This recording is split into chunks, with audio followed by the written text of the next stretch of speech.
최근 대구 변호사 사무실 방화 사건과 실화로 추정되는 울진 산불로 화재에 관한 처벌 규정에 대해 궁금해하시는 분들이 많으실 텐데요. 방화와 실화의 차이와 고의 또는 실수로 인한 화재가 발생했을 때 각각 어떤 처벌을 받게 되는지 서관태의 이법저법에서 알아보겠습니다.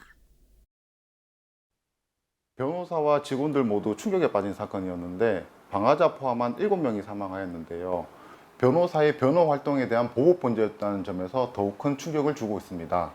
대구 변호사 협회 차원에서 피해자에 대한 심리 지원, 피해자 배상 제도 등 지원을 하고 있으나 여전히 충격은 가시지 않고 있고, 또 변호사들을 상대로 하는 보복 범죄에 대한 예방 대책이 필요하다고 보입니다.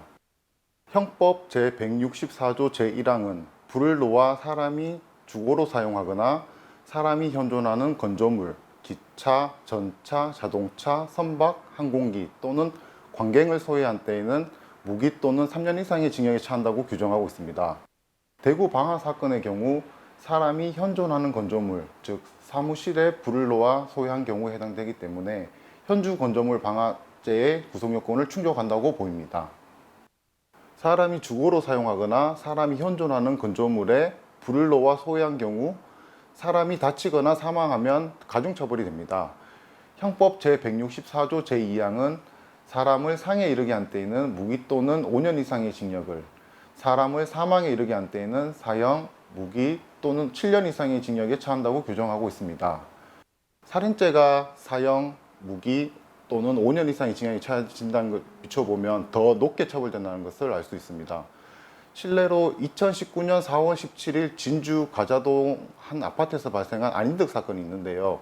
안인득 사건의 경우에는 1심에서는 사형이 선고되었고 2심에서는 사건 당시 조현병이라는 정신장애가 발현되었다는 이유로 무기징역이 선고된 사례가 있었습니다. 방화와 실화는 고의로 불을 놓았느냐, 과실로 불을 놓았느냐에 따라 구별되는데요. 과실로 인하여 건조물 등을 소유한 경우 성립하는 실화죄는 형법 제170조가 규정하고 있고 1,500만 원 이하의 벌금에 처한다고 규정하고 있습니다. 담뱃불이 이제 꺼진 것을 확인하지 아니하고 휴지통에 던진 경우 실화죄가 인정된 판례가 있었는데요. 소방청에 따르면 산불 화재 부주의의 가장 큰 요인이 담배꽁초로 인한 화재였습니다.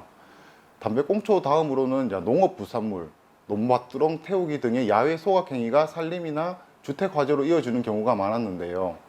산림이나 산림 인접 지역에서 불을 피운 경우 산림보호법에 따라 과태료 처분을 받을 수도 있고, 쓰레기 등 폐기물을 소각하는 경우 폐기물관리법에 따라 과태료 처분을 받을 수 있습니다. 또한 산림이나 주택 화재로 번질 경우 형법에 따라 실화죄로 처벌받을 수 있다는 것도 반드시 알고 있어야 할 것입니다.